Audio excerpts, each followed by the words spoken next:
The top stories. A mother and two children homeless after a fire this morning. Financial stability report says Barbados' financial system remains robust. And metal thieves in St. Lucia taking headstones. Welcome to Nation News for Friday, February 21st, 2014. I'm Natasha Beckel. At Courts, every day we bring affordability, convenience, innovation, and style to over 1 million customers in 11 countries. From homes to communities, we are proud to make a difference in the lives of many across the region. Courts, bringing value home.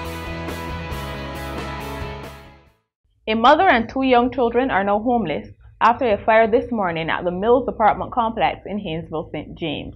Fire officials say at least one residence was destroyed, with both the upper and lower floors of one apartment block receiving serious damage. Others received minor damages.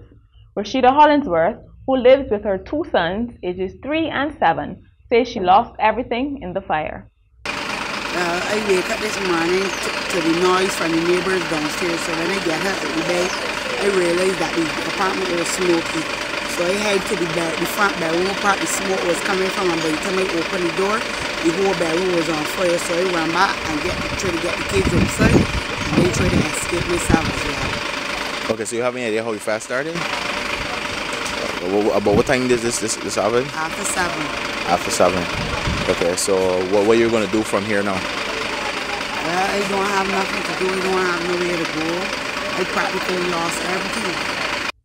Chief Fire Officer Wilfred Marshall says firefighters received minor injuries from falling debris while battling the blaze. One was burnt on the neck and the other sustained an injury to the wrist. Member of Parliament for St. James South, Donville Innes, says the fire was unfortunate, adding that the complex was not one he favored for his constituents to live in. The place Mills apartment is not an ideal housing development.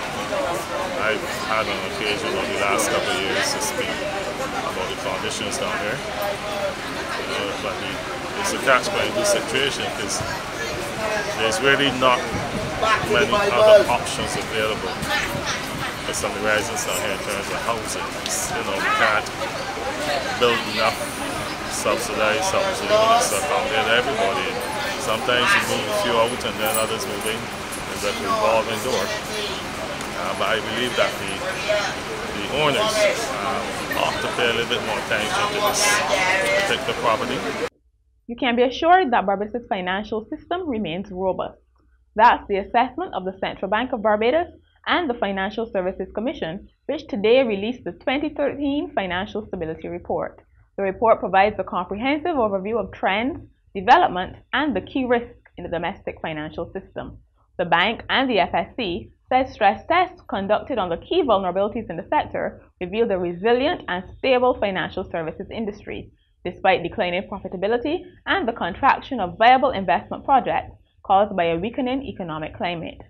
Monkey Distilleries, officially the world's oldest distiller, successfully bid for 3 bottles of Barbados rum, part of a collection of 12 bottles that had apparently remained undisturbed in the cellar of a British mansion since 1780. Managing Director Raphael Grissoni told the media he was pleased to bring the bottles of rum back to their original home. Mr. Grissoni also noted that even though Monkey rum had been experiencing challenges on the local market, internationally it has been growing by approximately 9% annually. The more people you have dedicated, passionate, and real professional, they can make the difference on the field for sure. And no matter, yes, it's tough and the pockets are tight, but if you have the right people to promote your brand, you can make the difference. And you have a so unique product, I think that at the end of the day, the consumer realizes that also. So, and when he has a glass of Monday, yeah, he can tell, yeah, this is an excellent rum and it's what I need, so this is the best. A new type of theater is coming to Barbados, courtesy of the new production company, the Gap Theater.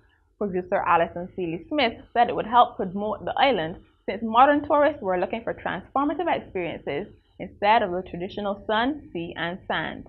Co-producer David Nealons said the production would boost business in St. Lawrence Gap by increasing traffic during slow evening hours and exposing visitors to local theater.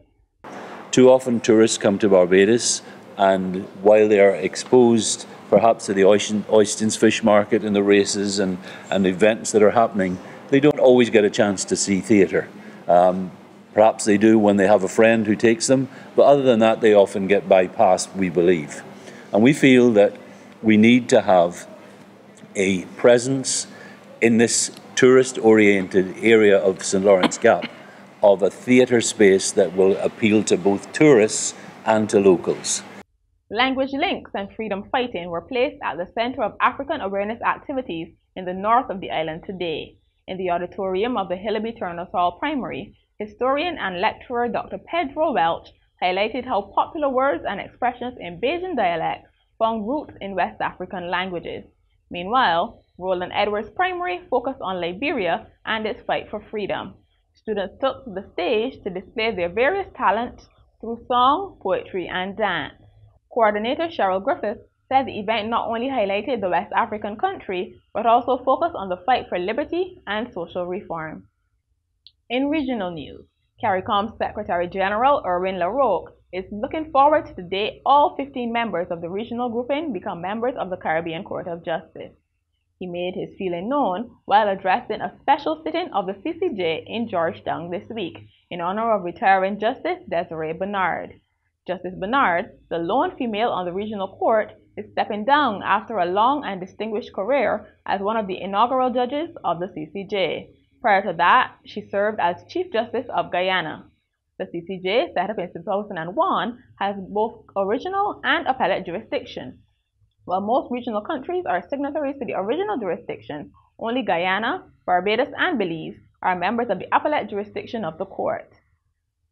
The government of Jamaica expects to earn over $500 million from partnering with the private sector in operating its air and sea ports.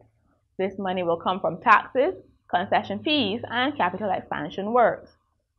Metal thieves in St. Lucia have resorted to stealing plaques off tombstones and historical monuments.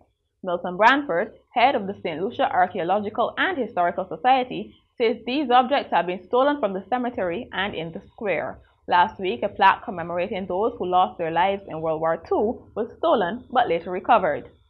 This has now been a serious, hideous crime in St. Lucia. We heard the same thing happened with the Catholic Church. We heard it also in the cemetery. And to remove a historic and important piece of monument just for a couple of dollars, we feel is automatically bad. And we are going to stop it. The society is in the way of stopping this, and I think we are going back to the officials.